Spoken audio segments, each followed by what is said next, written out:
Hello, everyone. Welcome to the Ramble Stream podcast. I'm Richard. And I'm Jansen. Each week, we sit down for rambling conversations about motorcycles, the experience of riding, design, and whatever else catches our fancy. Bring a beverage of your choice or stories, and we'll see where this takes us. If you're interested in thoughtful conversations, friendly and informative banter with fellow riders, and the latest dispatches from Janus Motorcycles headquarters, you're in the right place.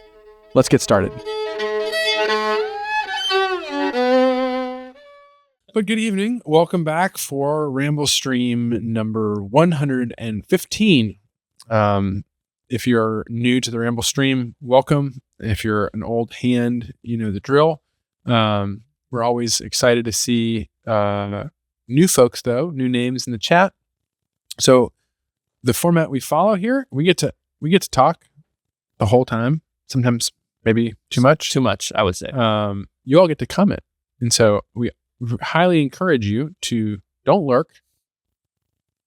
Don't lurk. Don't smirk. Don't smirk. Well, you can smirk. You can smirk, but comment. And so, if you don't know what to say, you can just do what I say and tell us where you're viewing from, what you ramble with, and what that means is do you have a motorcycle? You have a car? You got a boat? You got a plane? You got feet? You got feet? You got a walking stick? You got Crocs? You got Crocs? Tell us how you ramble. And if you ramble with a Janus motorcycle, tell us what the model and serial number are. And last but not least, tell us what you're sipping on this evening. So I'll get started. My name is Richard Worsham, co-founder and CEO. We're going to pull out a new title here at Janus Motorcycles. And I am broadcasting from the Ramble Studio in downtown Goshen, which is the only office in our headquarters. It's hilarious. Which is hilarious. It's also kind of a broom closet. It looks really, really cool in this shot. Yeah, but you guys don't see the other side. And I ramble with a 2009 Kawasaki KLR, which I got a nice call from the repair shop over the weekend, which I got fed up with it and took it to the repair shop. It's ready to go. Let's go. So it's not even spring yet. It's not even spring. And I have a 2017 Janus Halcyon 250, number 68. 68. And sorry, I'm interrupting you. And you can introduce me. We're getting so excited, you know. And this evening I am sipping on Wolfert Craft Distilling's Halcyon Reserve 23 Starter. 100 proof. Spicy. It's spicy. It's for adventurous spirits. And it'll kick you right in the pants. Yeah, it'll kick you all right. I'm feeling a little bruised, but not from Wolfert. From the weekend. From Winter Moto Camp. Anyway, we've got a good program. Jansen. My name is Jansen. I'm also streaming live at Janus's HQ in the Ramble Studio. What a beautiful place to be. I am co-founder of Eider Creative. And I ramble in a Ford Lightning and soon to be rambling on a Phoenix 450, maybe one day. You know what number it is? No clue. I really got to get with Mitch on that. I would love to have number 4, but I think it's already taken. In my defense, I think I put a deposit down like maybe third. Oh, was third person because I took my Griffin 450 deposit and put it after I heard about the Phoenix 450 coming out before anyone else. I'm just saying. I was like, I want to switch my deposit over. Nice. So I'm excited. It's going to be sick. It's probably just going to stay in our office though and be a nice, beautiful piece. And I'm going to take it out, ramp it off of our car. And what are you sipping on? I'm sipping on Bullet. Yeah, Bullet. About to be pouring myself a nice little glass of Wolfert Reserve here. But yeah, I'm happy to be here. It's freezing. It is really cold. I'm colder today in this office than I was all weekend out in the snow camping. It was a lot of fun this past weekend. We've got some pictures that we want to share in a little bit, but gosh, it was a blast. It was really cold, but I would do it again. Let's get to chat here. Jeff Kell, no, I don't have a name yet. I haven't selected a name. I feel like it's improper to name it before writing it. So it'll be a process. Jansen making excuses for always not getting a bike. Come on. We've got John Gover here. If it's gold, at least the camera has a chance of staying on. Speaking of, I think we got it figured out. Figured out. Although time will tell. Yeah. That's what I said last week too. Keith Haywood, how you doing? Halcyon 706 in New York. Drinking a Cabion Sav. A little Sav. Nice. Let's see. Who else is on? Who was first? Jason 412 was first. Arlsberg was second. Arlsberg, you're here. Maybe have to catch this one on repeat. Otherwise, I'll be tuning in from Rastat, Delaware at like 1 a.m. Why? This is my question. Semtech is fourth. We've got people coming in from all over. Jeff Kelly had Calliope ready for 30 years. That name. That's impressive. I would love to hear your process behind that name. I haven't felt like, I need to name the Phoenix 450 this. I haven't felt that yet. Listen, it's all you. Aiken Ranch, Placerville, California. Soon to ramble on H450 number 439, prime number for the math geeks, water bottled at the source, Mount Olacha. Nice. Hey, I don't recognize that name. Do you recognize that name? That's awesome. I do a little. Maybe? Okay. Well, my apologies not, but welcome. It's good to have you on the Ramble stream. Yes. We've got Dwayne Border. Evening, gents. Just got out of a meeting. Hope all is well. Welcome to the stream. Good to see you. Raising the Sun, Felix Brothers, Halcyon 450 number 120 and 121. Cheers. Good to see y'all. Sorry y'all couldn't make it up to Winter Moto Camp. But as always next year. Always next year. Bring some studded tires. We might go summer moto camping, in which case I think it's like right in your neck of the woods. So no excuses. Because Alsberg says, because jet lag. Also, that's Deutschland, not Delaware. Yeah. Oops. Deutschland. Deutsch. It's in Germany. The DE was in Delaware. I mean, but you guys can see where the confusion is coming from. Right? Yeah, I would have said Delaware. Tom, greeting from Burlington, Wisconsin. Griffin 250 number 149. Halcyon 250 number 1008. Sipping Monster. Tom, my brother. Tom also sent us a picture, or I saw a picture from somebody posted from Tom, and he's got snow tracks on the back of his Griffin 250. Snow tracks, but not just like one, like a like a snow sled, like two. I'm really curious how that works. You gotta send us more pictures. But it looks amazing, and I approve. So that was awesome. That's I want to see that. Heat wave in Chicago, 26 degrees Fahrenheit. Greetings all. Hi Joe, how you doing? Thank you, Richard. For what? I don't know. I don't know what I said. There's a new name. Puck 971. I am planning on going to Munich this September. Just for beers. Just for beers. Send pictures. Kevin Domini. I will get one someday. When I say I am going to do something, I will. I like that kind of resolve. I like it. Yes, that was a cool name. Good day, my friends. You guys looked like you had a lot of fun. Awesome. That's great. Yeah. Good to see you, Kevin. I've seen your comments on Facebook. It's good to talk to you. If you have any questions, this is like the chat to do it, Kevin. So go for it. I think it might be time for a little poem here. Poem? All right. Well, this evening we're going to turn to the great William Butler Yeats. Great Irish poet. Irish. And his poem, Lapis Lazuli. You know what lapis lazuli is? It's a stone? Yes. Yeah. It's a blue stone. Yeah. Yes. You want to know something funny? What? I only know that because there's a video game called Minecraft. Oh, yeah. That has lapis lazuli? Yeah. Minecraft is cool. Minecraft's cool. Yeah. Okay. Yes. I've heard that hysterical women say they are sick of the palate and the fiddle bow of poets that are always gay, for everybody knows, or all should know, that if nothing drastic is done, aeroplane and zeppelin will come out, pitch like King Billy Bomb balls in until the town lie beaten flat. All perform their magic play. There struts Hamlet. There is Lear. There's Ophelia. That Cordelia. Yet they, should the last scene be there, the great stage curtain about to drop, if worthy their prominent part in the play, do not break up their lines to weep. They know that Hamlet and Lear are gay, gaiety transfiguring all that dread.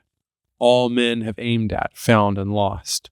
Blackout, heaven blazing into the head, tragedy wrought to its uttermost. Though Hamlet rambles and Lear rages, and all the drop scenes drop at once upon 100,000 stages, it cannot grow by an inch or an ounce. On their own feet they came, or on shipboard, camelback, horseback, assback, muleback, old civilizations put to the sword. Then they in their wisdom went to rack, no handiwork of Callimachus, who handled marble as if it were bronze, made draperies that seemed to rise when sea wind swept the corner, stands, his long lamp chimney shaped like the stem of a slender palm, stood but a day. All things fall and are built again, and those that build them again are gay. 2 Chinamen, behind them a third, are carved in lapis lazuli. Over them flies a long-legged bird, a symbol of longevity. The third, doubtless a serving man, carries a musical instrument. Every discoloration of the stone, every accidental crack or dent seems a watercourse or an avalanche, or a lofty slope where it still snows, though doubtless plum or cherry branch sweetens the little halfway house those Chinamen climb towards. And I delight to imagine them seated there on the mountain and the sky. On all the tragic scene they stare. One asks for mournful melodies. Accomplished fingers begin to play. Their eyes, mid many wrinkles, their ancient glittering eyes, are gay. That one was a little over my head. If I'm being honest. It was a little over my head, but I liked it. It was nice to listen to. Can you give me a synopsis? Just listen to it. It's just a guy looking at a piece of carved stone. Piece of rock. He's kind of making up what he sees in it. Story and what he sees in it. That's interesting. With a lot of extra stuff. Pizzazz. Little Zeppelins and airplanes. Yeah. Hamlet. Happiness. John Harris says, Indian motorcycle. Indian motorcycle? This is Janus Motorcycles. Do you like Indian motorcycles? What are your thoughts about Indian motorcycles? Is there a comment he's referencing? Do you have an Indian motorcycle? I was looking at chat and I didn't see anything referring to, maybe he's saying, Indian just released a classic Chief. Yes, they did. And it looks really good. It's very good looking. Okay. I have to ask just if hysterical woman is an oxymoron. Hysterical women is an oxymoron. I mean, it could be. I don't know what you're referencing to, Janus McRider, but maybe. 72 and sunny here. Again, Rancho Cucamonga. Gotta love it. What Indian made by a snowmobile company? It was Polaris. Is that what you're referring to, old school? Yes, Indian made by a snowmobile company. It was until just today they announced their new CEO. Really? Who's really cool. Mike Kennedy is the new CEO of Indian. But yeah, they were acquired by a private equity company that's pretty cool. They really seem like they're sometimes when you hear that kind of story, you're a little worried about the future. Yeah. But they really seem like they're investing in the long-term success of Indian in a way that I think Indian has suffered by being built by a company that makes snowmobiles. Right. And jet skis and all kinds of other stuff. Right. Side by sides. I mean, I want a side by side. But yeah, that Chief, what is it called? The Chief Classic. I mean, I think our fender skirts are a little bit. I think so too. I mean, they're pretty good. I don't know. The poem, Jansen, hello? I know you were referencing the poem, Janus McRider, but in what In what way are you saying that women and hysterical are oxymorons? Not so true. Indian was bought out by Polaris. It was prior Kings Mountain Indian Basin.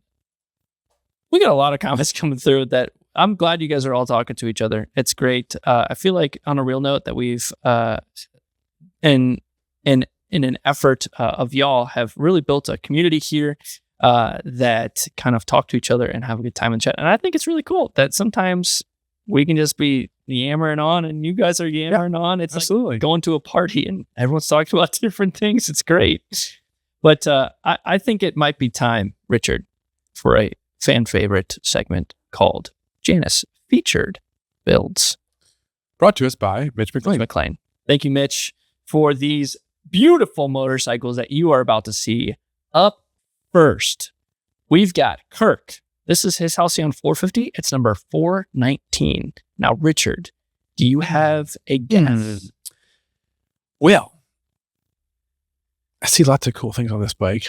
Some of them which we're going to be talking about tonight. I see what you're referring to.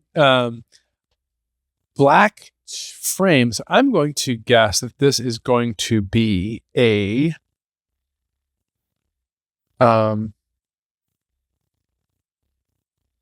Indy Racing Green. I was going to say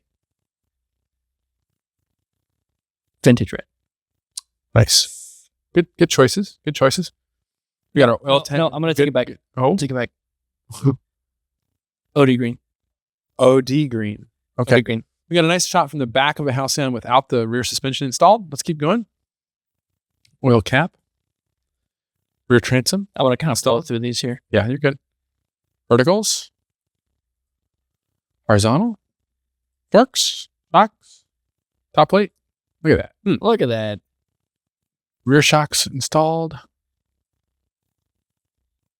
Ooh, both wrong. Cream.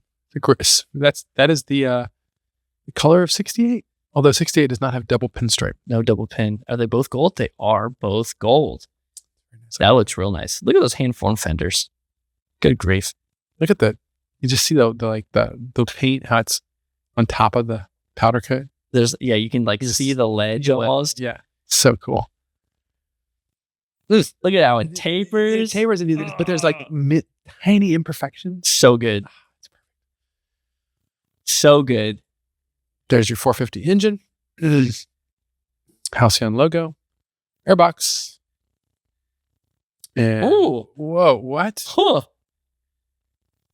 I've never seen the rear rack frame matched. Huh. It's a very interesting choice. That is unique. It kind of blends in a little bit, I guess. So anyway, we've got a really nicely loaded up Halcyon 450, wheel pinstripe, fishtail exhausts, double pinstripe, headlight visor, sprung pillion seat, saddlebags, and in saddle brown leather. So well done. Well done. Beautiful. That's a good looking motorcycle. Number 419. 419. Kirk, great job, man. Up next, we've got Christopher and his Halcyon 250, number 1256. Richard. You want me to guess the color? I'm going to go with I think with black. Black. I'm going to go with swap. British Racing Green. I don't feel very confident about that one. That one feels bad. This is a 250. Handlebars. Sprung pillion. It's fun. Ooh, oxblood. Oxblood leather. There goes my... They go with any color. I don't know. Not the British Racing Green. I don't You can make it work. Depends on the pinstripe color, I think. Here we go. Oh, nice. Tie downs. Beautiful. There's your little 250 engine, electrical panel been put in place. Man, we're getting the full tour here. Yeah, for real. You got it. Oh, wow. That was a shock. It looks great. I want to see the full thing. Just so I can Classic. gather it all. You feel? Got the carburetor in there. Single pins, right? Single pin. Okay. That is a sweet. Oh, look at that. Look at the Japanese characters on the fender number plate. Now that's the cool. first. That I've never seen that before. Those are also hand painted. So very fun. That's neat. That's neat. That's very unique. I can appreciate the. I like the green and the red go really well together. Yeah. Now that I'm seeing it in context, it looks good. Very cool. All right, we got another. Holy cow! Zoom in on that paint. Hold on, I think I lost. Yeah. 1 second, please. Nope, not that.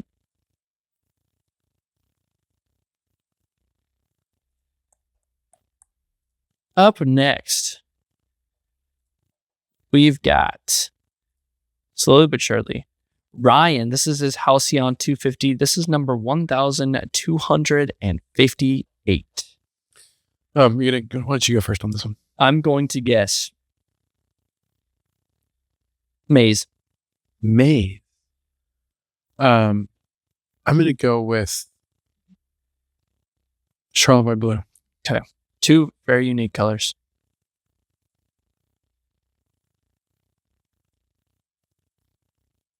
The suspense is killing me.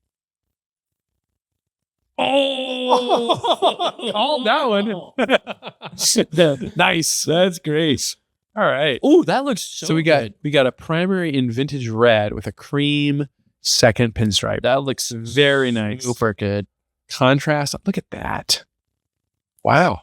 I was like kind of going like just very wild on that color. Impressed. Look at this. Looks good. Mm-hmm. Don't normally get those. No, we don't usually get that. And this is an old-fashioned logo. That looks great. The old matches the primary pinstripe. Oh, look at that gap. That looks really good. I like this one a lot. That's super sharp. Wheel pinstripe in cream to go with the second pinstripe. Brushed exhaust. Oof. Okay, and wait, hold on. We have a Charlevoix blue book rack. This is the second time we've seen something kind of similar. Go back to the album, like, because there was a black one on it earlier. Is it just a placeholder? Maybe Must have been a placeholder. That's funny. That is funny. All right, well there you go. Good job, Ryan. Like it. Great back, Ryan. There's still exhausts. Ooh, highlights. Those are cream, yeah. It's our cream, yeah. That's a great looking bike. That's the last picture here.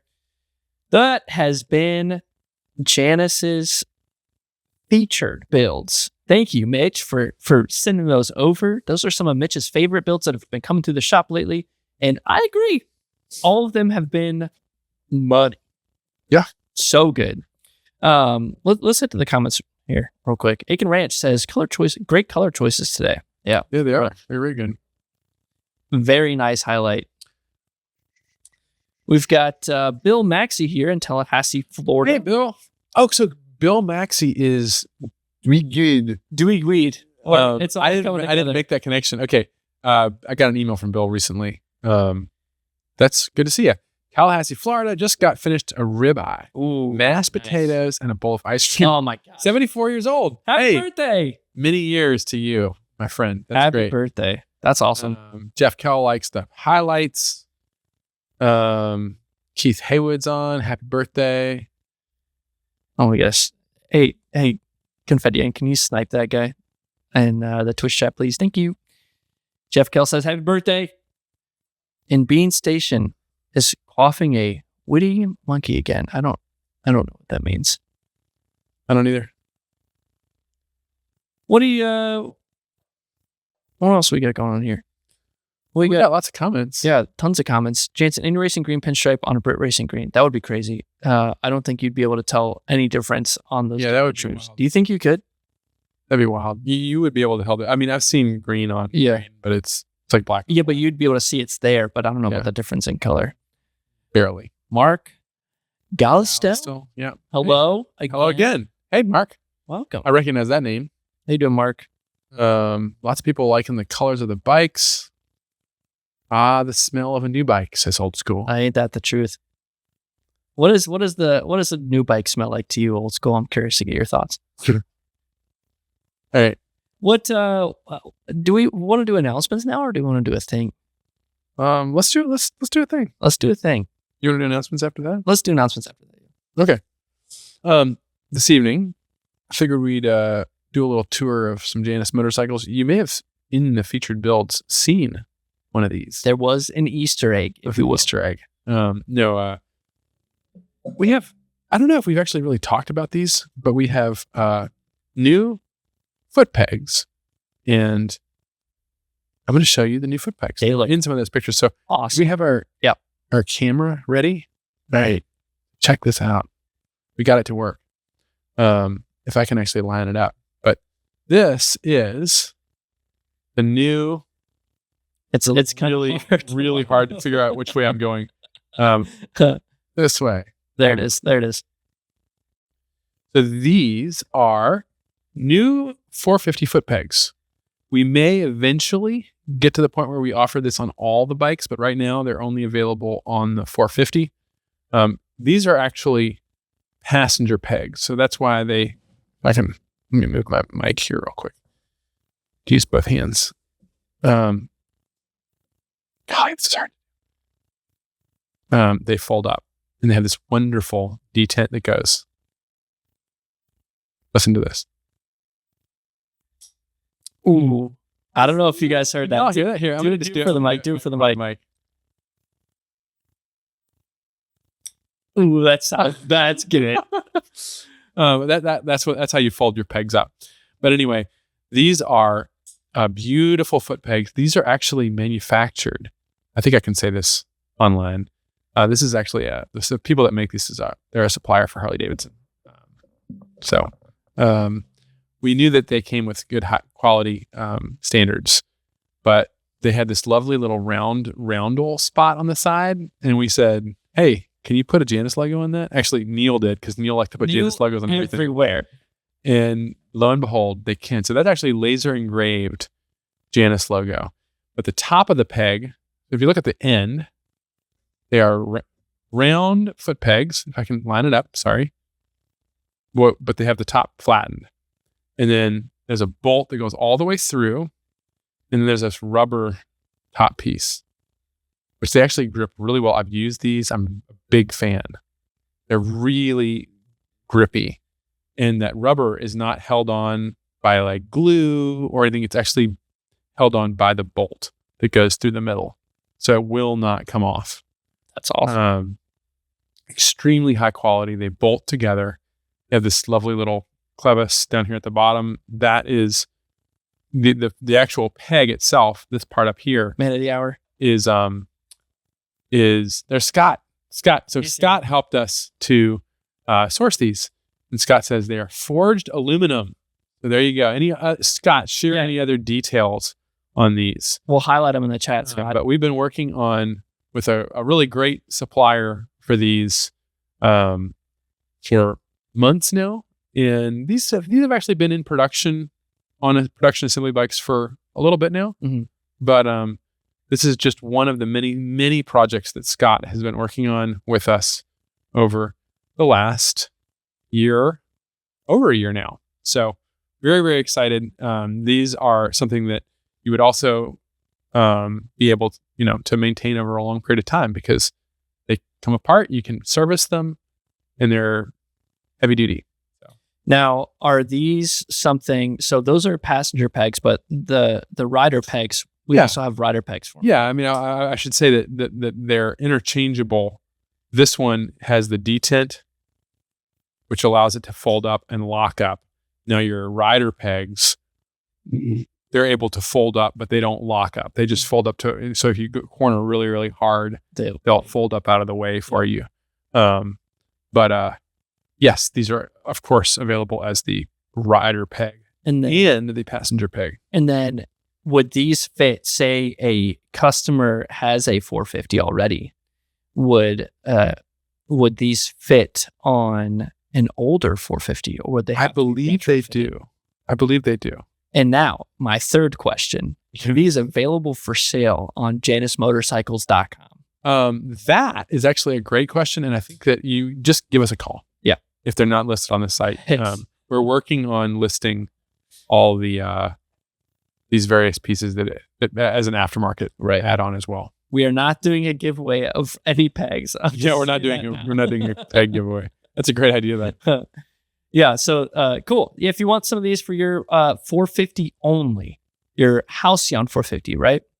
Because the Griffin 450 comes with another type of rider peg. Is that correct? What's the Griffin 450 comes with a different type. The Griffin 450 comes with a steel serrated pegs that are for clearing mud, and they're more an off-road peg. Yeah. Price, Chris asks. Do we know retail price? I don't have off the top of my head. Yeah. But if you have any questions, give us a call. Send us an email. Yep, we can get all that sorted for you. I'll hook you up. Now, I know this is everyone's favorite segment because it's my favorite segment. What do we got going on, Richard, around here? What are some events that we've got? Well, we just finished one. Do we want to let's talk about that now? You want to just talk about let's that? Talk about let's talk about that first. So this weekend we mentioned we went to Winter Moto Camp, which was up in the well-known, famous China township of Michigan. I had never heard of China, Michigan. Practically in Canada, as far as I'm concerned. Yeah, actually, my cell phone bill thought I was in Canada. No, we went up to northeast of Detroit, but I don't know, 45 minutes. Yeah. And we're invited up there by Hunter of Moto, Michigan, which is an amazing Michigan. It's in Ferndale, Michigan. It's a motorcycle playground. He has conference rooms. He has a music venue. He has a coffee roasting place. He has a movie theater, an art gallery, bar, machine shop, fabrication space. Anything that you could literally just continues to go on and on and on. He's been rehabilitating this old aerospace engineering company. And he puts on summer moto camp. And over the last 5 years, they've been doing winter moto, which is just, it's his dad's farm and barn. And they camp out. We all camp out behind it and rip around in the snow and camp and eat and cook. Hang out by the fire. Ride motorcycles. And it's a lot of fun. It's very cool. But this is this first picture here. So in the barn, Hunter's dad is like an avid slot car racer. Is that slot car enthusiast? Connoisseur? He also has his own YouTube channel on slot car racing. Do we have that off the top of your head? Can't remember what it's called. Okay, but they do like slot car builds. So it's like very, very serious. Very into slot cars. So he has these 2 tracks. So that's what this is. He has like 4 tracks. He had 2 tracks that were up. Yeah. And this is one of them. We'll just go through a couple of pictures here.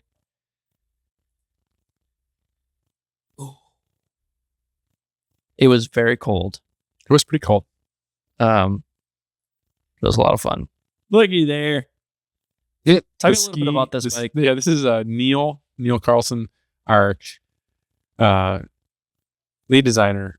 Decided he was watching this video on these Finnish guys that put skis on their motorcycles on their, I think on Himalayans and Royal Enfields. He's like, well, I'm going to try this. And basically you just have these 2 snowmobile skis on hinges mounted to the side of the bike. And then he has bungee cords that actually pull them up slightly, but they have foot pegs on top of them. So when you want to, you just step on the pegs and like push the skis down and it balances you. And they can only come up a certain amount. So like if you do like really wipe out, it won't let you fully fall over, but you can still like lean a little bit. And it's a ton of fun off-road, like out in the snow, like ripping around. But probably more importantly, if you're on an ice covered road, you can be in like 5th gear without snow studs, ripping, and you're just perfectly fine. So it's actually amazing. I was blown away by it. Or you can flip it like I did. Seems dumb. Actually, it's It's not dumb at all. You can literally take a motorcycle and without putting studded tires on it. I mean, if you put studded tires on it, it makes it even better. Right. And just, you won't wipe out. Well, there was you can ride on ice. It's incredible. There was, how much snow do you think was out there? It had to have been at least 8 inches, maybe more inches, maybe a little more inches. So a lot of the bikes were just like getting, bogged down. Your back tires just ripping into the snow.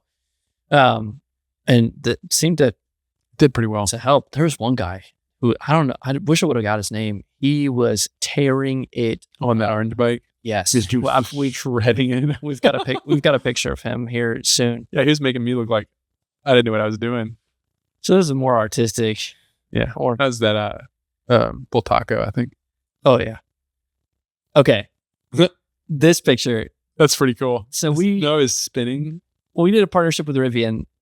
They gave us a truck for the weekend, and we decided to strap a Griffin 450 in the back of this thing and tear it up. So there's Richard just sending it. That was a lot of fun. It's just drinking some bone broth. Yummy. Loading that bike. They had a tube on the back of a Jeep. Looked like a lot of fun. Insane. Good way to knock your breath out. Yeah, for real. There's Mitch. Mitch smoking a cigar. Focus mode. Focus mode. This guy. He was ripping. Was going nuts the whole time. It was super cool to watch. But yeah, that was a super fun weekend. We'll have a lot more stuff to share from that. Yeah, big time. I'm really looking forward to it. Yeah, it's going to be great. So it was a great weekend. It was a lot of fun. So we had that. And then on February 14th, there is our first annual motorcycle show called Ride or Die at Journeyman Distillery. Yep. In Valparaiso. Tickets are for sale. You guys are all invited if you'd like to come. Bring your significant other for a nice little Valentine's Day dinner and a motorcycle show. Come on. Perfect. What more could you need? I think I have a link here if you guys want to come. I'll post that in the chat. Please do. It's going to be really fun. We got a bunch of builders coming. It really is going to be a lot of fun. We might even do a live. We are. We're going to do a live ramble stream. I've decided. And it might be an abbreviated version. Or we don't have to do the whole thing. Just to hang out and maybe showcase some of the builds. Yeah. So come. Yeah, you guys should be there. We'll be there. My wife will be there. I think Richard's wife will be there. And they might make an appearance for Valentine's Day. Who knows? Yeah. I'll bring Jansen Crocs as my date. My Crocs are busy. Just committed. That's good. They're already committed. That's gonna be a really fun day. So looking forward to that. And then last but not least, we have our WeFunder. Do you have any updates there? We just broke up 400K. Woo! So thanks to I think there's some people in the chat that helped with that recent push. And we're going to be having a lot more content coming out on that. I know I keep saying that, but there's even more coming. So stay tuned. We're excited. Our goal with the WeFunder campaign is to be wrapping that up by the end of March. We want to finish out our $1 million by that point. So we're putting a lot of effort and energy into that. If the best thing right now that you all can do is follow us on WeFunder. So if you are a Janus investor on WeFunder, get on the platform, make sure that you're actually following Janus Motorcycles, and then share something about your investment with other people. Like say, hey, this is something I'm doing, because that will help us to get in front of more people. Yeah. And we would really appreciate that. Yeah. There's that. And if you're not an investor on the platform, you can still share, and you can follow us, and you can share that story with other people in case other people are interested. So we really appreciate all of y'all. Yeah. And we're excited about it. Kelly says, I'm still waiting for my patch. Do you want to update them on that? What's he waiting on the patch for? Is he waiting on his patch from the WeFunder? Oh. Is that one of the perks, or is this something different? I'm not sure. I think, yes, the patch is something with WeFunder. So yeah, I think we're working on getting all those stuff shipped out. I'm not sure what the exact timeline is, but that is something we can look into. Yeah. Yeah. We'll look into that. Let's see. Received it. Tom, said he received an email from Leaf Hunter today that the funds are being transferred to Janus. Yeah, we made the first disbursement is coming out. I think as of like today, it hasn't. I don't think it's hit us yet, but it's a long process, very carefully protected, as it should be. And so, yeah, we're first disbursement's out. When will the Leaf Hunter close? Leaf Hunter, our goal is, as like I just said, is I believe it's end of March. We're trying to wrap that up. So we're pushing hard to continue the fundraising. Yes. So that's all the announcements we have. Thank you guys for constantly just checking into the things that we're doing beyond the stream and beyond the motorcycles. Again, I've talked about the community a little bit, but this weekend has really. I knew that motorcycling was better with people, right? Riding bikes is better with people, but this weekend it kind of opened my eyes even further to just how much community does matter when you're doing anything. Mm-hmm. And it made this weekend a much better experience, meeting new people and just hearing different stories. So thank you all. That was a long-winded way to say thank you for your constant support. I would just say that is like the Winter Moto Camp and like what you're talking about, community and people. That's how I got into motorcycles. That's why I got in. Yeah, is rallies like that, with especially small ones. Yeah. Well, that's the whole fun of it. You had made a comment. We'll be brief here, but you had made a comment about like how there's a point of diminishing returns with there is people. Where if it gets too big, you end up just hanging out with the people that you came with. Mm-hmm. But if it's small enough, like you start kind of intermingling and meeting everyone, and you meet more people in that than you would have than you could in a year. Mm-hmm. It's incredible.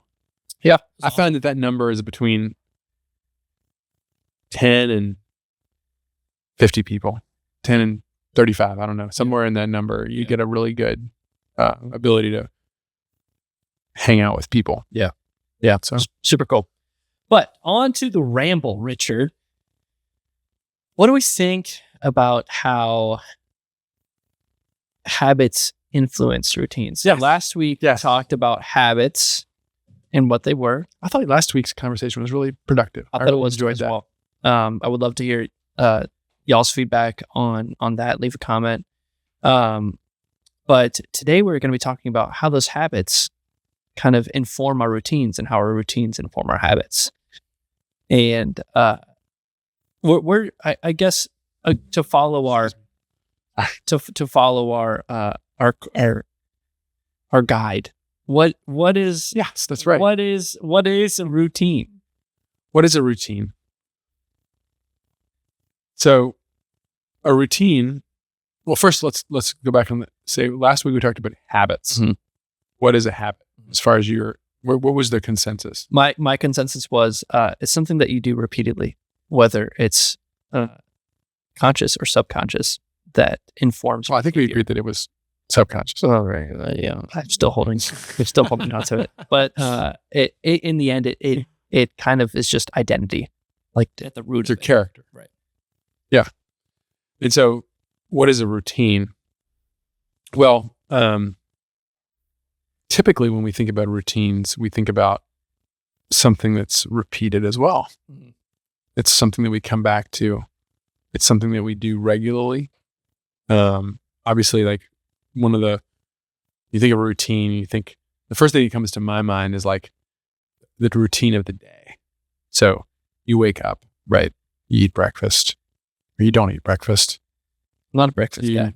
Yeah, you walk to work, you ride a bike to work, you drive your car to work, whatever you do, you go to work. Right. Then you have lunch. There's a cadence. There's a cadence, and there's a thing that every time at this time of the day, typically I'm doing this. Right. And then you got to get home. You do whatever you do is your part of your routine, and then you got to sleep, and So there's a nighttime routine. So I mean, like, right.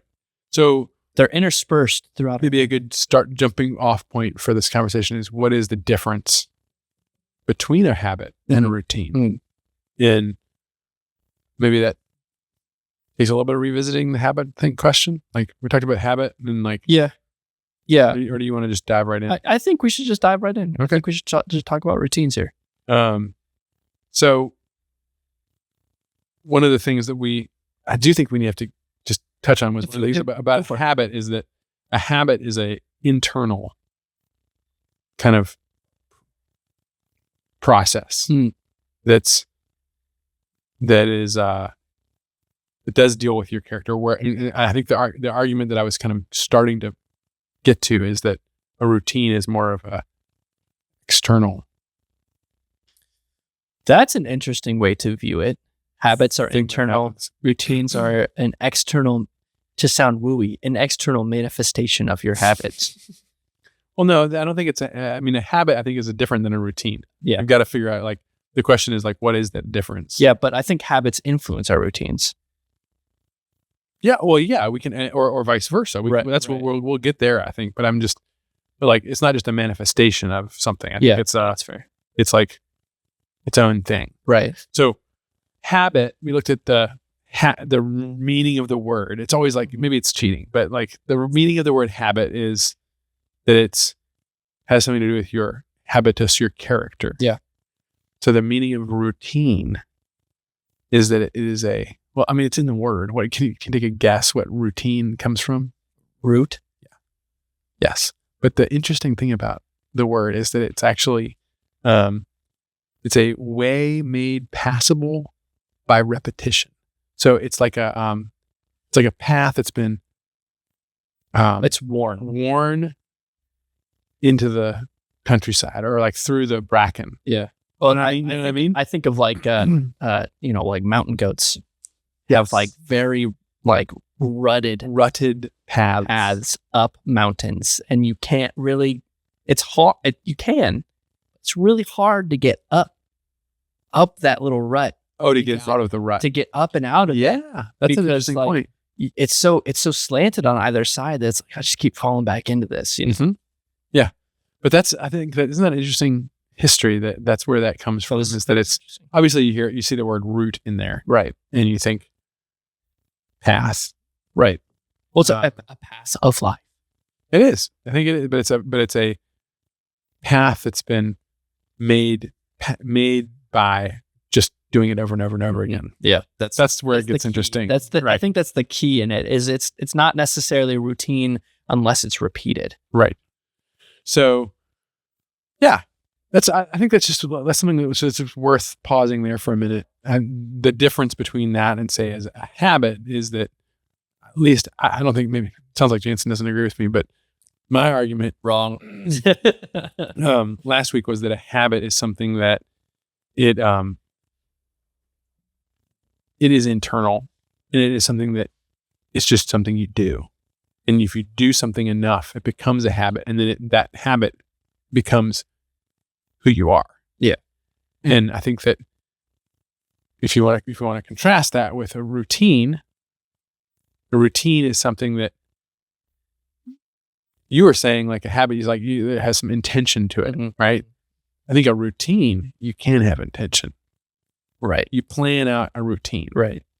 You say, okay, this is something that I want to do, or this is something that I do over and over again, like eating breakfast or cooking a meal or hanging out with friends or whatever it is, waking up. Right. Like, I'm going to do this at a specific time, maybe. Yeah. Or this is how I like to do this, or I like to have a little bit of blueberries with my, right, with my oatmeal, because that's what I've always done. That's what I like. Right. Yeah. No, I can see now how, I think having the very literal definitions of both a habit and a routine, they're so closely connected, I feel, and yet so different, because I feel like your habits can influence your routines and your routines can influence your habits. Well, I think we're going to be talking about that next week. It can go both ways. Yeah. Next week, we're talking about how your routines can transform you, and how, like, we have autonomy to choose, but that's next week. But I'm trying to think of, like, what routines am I in, like on a regular basis, on a daily basis. And I think the easiest one is like your day. Yeah. That's the most obvious, right? Like what do you do during your day? And I think it's really interesting, that routines can both be long and short. You can have a bunch of little routines within a big routine. Like Scott Ferguson says here, pre-ride routines are important. Mm-hmm. And like that is a short routine within a long routine. So that is actually a really good T-clocks, point. everybody. Well, T-clocks would be a great example of a pre-ride, pre-flight inspection. Yeah. But let's get back to that path that's well-worn. There's two ways to look at it. One is the way that you brought up, Jansen, which is that it's hard to get out of the rut, right? The other way of looking at it is if there's a mountain in front of you and there's like no path, you have to figure that out to climb that mountain. Yeah. Or if there's a forest or whatever, you have to bushwhack through that. You have to clear it out to like navigate where you want to go. Now, if you take time, or let's say over a period of time, you develop a way of getting through that, up that mountain, or through that bracken, you beat a path. You've created a routine. That's literally what another way of looking at it. And so you don't have to, every time you go through that process, reinvent it. There's no like additional effort necessary. Right. Yeah. You say, I'm going to go do this thing. This is how I do it. I'm going to follow this path. Yeah. And so in that way, it makes it easier to do let's just say like climbing a mountain or going through a forest. These are two difficult challenges that let's say we have to do them for whatever reason. That's what the routine is. It's practice. Yeah. It's repetition. Ooh, routine is practice. What happens, Richard, then when you are told that your routine isn't right? Oh, there's a faster way up this mountain. Well, then you can choose to change your routine. Now, what is your propensity to change your routine? Well, I think we have to be very open to that. We have to be open, but I often find I'm trying to I'm leading you into something. I'm being a contrarian. I find myself, well, yes, I want to be open to changing my routine if I know that there's a better way. It's so much harder, I think. Well, that's because you got a beaten path. Right. Yeah. So there's this weird like juxtaposition here. And it's like you can do it. Yeah, but is that the right question to ask though? Like, what would be the correct question? Well, I mean, just at a very base level, but before we talk about changing the routine, let's talk about just following them. Yeah. And Scott brought up like a pre-ride inspection is a form of routine. What that allows you to do is, I'm a person who's never ridden a motorcycle before, right? Let's just say I'm confronted with this machine. It's like shiny. It has all these parts on it. When I push this button, it makes a lot of noise. I twist this thing over here, it does this, and I push this other lever down and it does that. Like, there's a lot going on. But guess how you master that machine? You do it over and over. Somebody shows you a routine that, like, you get on it, a dance on this side when you start off, and then first thing you do is you don't twist this thing and push this thing. Right. You put your hand on the brake. You pull the clutch. Swing your leg over. Right. There's a sequence. Right. There's a routine, literally routine. And so that's a very basic. You learn how to ride a bike. You start, and then there's a routine to cornering. And then if you're a racer, there's a routine to like where you start braking and all these different things. And then if you're a regular rider, there's a routine for how do you make sure that every time you ride a bike, you're being as safe as you can. So like T-clocks inspection, all that kind of stuff. These are things that are, so then there's the thing about like, bringing it back to your point. How do you change your routine? And I mean, I think that's, it's challenging because it's like, you've worn a deep path and you've formed habits. Your character has formed around that routine. And I think that's something interesting to say is, yes, your character is tied to your routine. Right. But by changing what you do, you change repeatedly. You can change how you do it and who you are in a lot of ways. Right. So that's how you can become a better rider. It's how you can try new things. You can make these small improvements. Yeah. It's like practicing piano. Right. Like, and then if you're not good at that thing, then you have to like say, okay, hold on. I'm good at this stuff, but I'm not good at this. How do I focus on changing the way that I'm doing this so that I get better at it? Yeah. Because something I'm doing is not right. Do you have any suggestions then when you are in a routine and you're like, oh, there's room for improvement here? How would you suggest to make small improvements so that it's not like, because I often feel like when you're stuck in a routine, you're stuck in this path, right? And going back, you want to change, but you keep on getting stuck back into the worn goat path. How would you suggest kind of, I don't know, getting off the path? I'm not sure I can answer that. I mean, I think you have to come up with a new routine. Well, where I'm going with this is that I just would focus right now on the setting of a routine. Yeah. I think a lot of the time we don't know what our routines are. Yeah. We'll do things. And so typically what I think we all understand, everybody understands, is that things gradually have a tendency to disorder. Mm-hmm. Right? Right. Very, very quickly. And what a routine does is it brings order to life. Yeah. And so if you can, I guess I'm not focusing so much on changing the routine as I am on just having the routine first. Like to me, that's even harder than changing the routine, because changing the routine is just part of the routine. Really? Yeah. I don't think that's a common thought. That changing the routine is. I mean, maybe that's not. I guess I'm just not sure it's important. I think it's very important. Yeah, but it's besides the point a little bit. I agree. I'm thinking about like when I ride through a red light, I have a routine. Or when I ride through a red light, when I ride through I look for cars, I look for cops and say good luck. No, when I ride through a green light, I have a routine. I let off the throttle. I look both ways. Yep. My hands cover clutch and brake, and I'm looking, and I go. Like every time, whether the lights good situational, like yeah. But I'm as I'm thinking about it, when I started riding, it wasn't that. But over time, I slowly picked up this habit, and then this habit, and then this habit, and then this habit, and then they've combined to being that routine. You're never a master. You never master a horse you've just broken. You never master a horse you've just broken.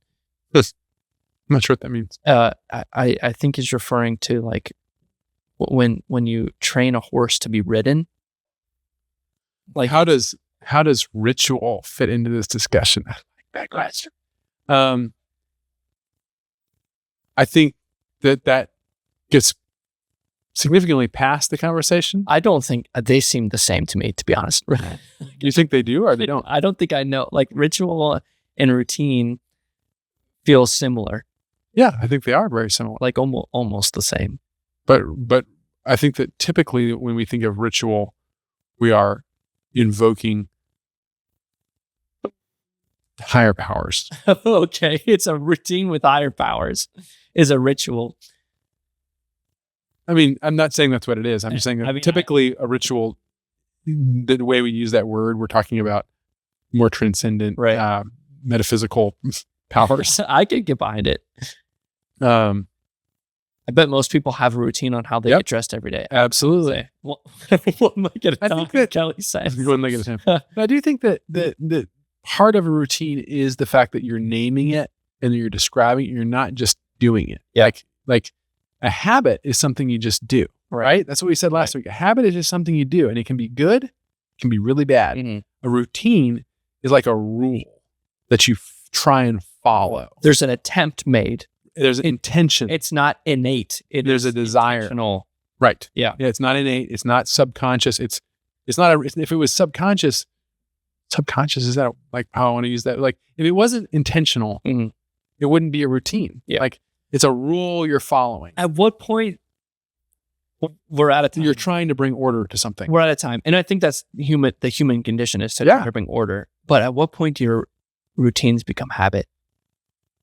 Because I think there is a point where you can turn your brain off a little bit, because kind of like we were talking, it's like there's no additional. You're getting ahead of yourself. Or is that next week? Gosh, dang it. This is no. That's great. No, that's great. That's perfect. That's exactly where we're going with this. Is like, I think that routine is the framework we set up to form habits. Yeah. And in turn. And then the next question is, why would we do that? Right. And why are we talking about this on a motorcycle company podcast? Because it's fun. No, I think that's really good. So if we had to land on a routine is something that takes intention and it takes repetition. It's an external kind of rule that we try to, it's like a schedule. It's a thing that we do repeatedly. Yeah. Over and over again. It's a sequence. Yeah. That we aspire to. Yeah. And sometimes we don't necessarily fit it, but it does. I think that the important thing, like, what is it and how does it fit? The how does it fit part of the routine is it allows us to do the things that we, for whatever reason, which we can talk about later, enjoy. So let's say it's fly fishing or sailing or motorcycling or walking or driving or race car driving or writing a novel or whatever, painting a picture, listening to music, whatever it is. These things that we enjoy doing, when you first encounter those things, you have no idea how to even put one foot in front of the other. Yeah, you're so focused on the individual tasks that it's... Or just the overall confusion that you're in, or like living a day in life. Like imagine you're a baby and encountering a day in your life. Crazy. Like they have no routine. It's insane. They don't know how, so they're just like completely, that's how we would be without routines. Yeah. Everything would be new all the time. And so a routine means that you're able to repeat something. The next time you go to it, you go, oh, this is how I do this. I put this foot first, this foot, and then I do this, and adding, and then you keep adding on to that. And then like a parent, you remember when, like, I don't know if you've done this with your boys yet, where you like give them a task and they can do it, and they get good at doing a task. And then you say, okay, now go to the kitchen, get a glass of water, and remember to close the, and like, that's a really big jump. We just had JR, my oldest, he's 3, he's almost 4, takes things to the trash all day. He cleans up after himself during dinner all day. Like one thing. The second that we ask him, hey JR, can you clean up your dinner? Yep. Go put the food that's left over on your plate, put it in the trash, and then put your plate into the sink. It's like all hell breaks loose. He's like, what do I even do anymore? Yeah, exactly. Yeah. That's like the human being encountering a routine. Yeah. And so it just allows us to pursue all these things. And I think like when it comes to like owning a gun and like maintaining that, like cleaning it afterwards, that's my favorite part. Unless it's a Glock, then you don't have to. Then you don't have to, right? But like, or you're like, the one I love is like sharpening things. Yes. Yeah. Axes, knives, whatever. Like there's like a way you do it, and there's debates on the best way to do it. Like there is no one routine for sharpening, right? So you have to really know about it. Right. Fly tying. There's like, if you ever tied a fly, like there's each one has a very particular recipe, and you have to do it exactly this way or it doesn't work. And any kind of pursuit like that, invariably there's a routine. And the fact that the more complex, like if you're a pilot, let's say, you have some very complex routines, very strict routines as well. But they also, those routines permit excellence. And excellence allows you to enter into the flow state. It also just means you're living life. The pursuit of excellence. Yeah. A routine. That's a great point. Like a routine allows you to take something that's quite difficult and make it you can get into that moment where you're just like managing stuff flow in. Yeah. That's a good point. Yeah. Jansen, a Glock called fanboy. how? Crocs make sense now. LOL. Is it a Glock fanboy? Yeah. Come on. Yep. Plastic. When I taught a horse to drive, I was told it didn't do anything correctly. When I taught a horse to drive. Because it doesn't know. It doesn't know what to do. It doesn't know what the bit's like in its mouth. So I think I'm understanding this now. Motorcycling is routine, but new motorcycles is a habit, right? So I think I understand. What does he say? Motorcycling is a routine, but buying new motorcycles. That is correct. Whatever you want to tell yourself. That is correct. Whatever you want to tell your wife. I think another Griffin 450. Wait, did you have a Griffin 4? I don't think you have a Griffin 450. I can't remember what he I has. can't remember what models you have, but I think another one's on the list. I think soon. But that's all we've got tonight. I think I think we are over time. We're going to wrap it up next week. We'll wrap it up next week with our final conversation about how routines transform our lives or have the potential habits to transform our lives. Yeah, but it's all of it together. Habits, routines, and how those transform us. Great. Into the person that. Why do we bother? Why do we even bother? So we'll see you next week for episode number 116. Bye-bye. That wraps up this episode of the Ramble Stream podcast. Thanks for listening. If you enjoyed the show, subscribe wherever you listen, share it with a fellow Rambler, and please consider leaving a rating. And join us live every Monday at 7 p.m. on YouTube for our weekly Ramble Stream. You can also find us at ramblestreampod.com and on social at RambleStream. We'll be back next week with more conversations, more stories, and of course, more rambling. And remember, many of those who ramble may very well be lost, but that's probably the point.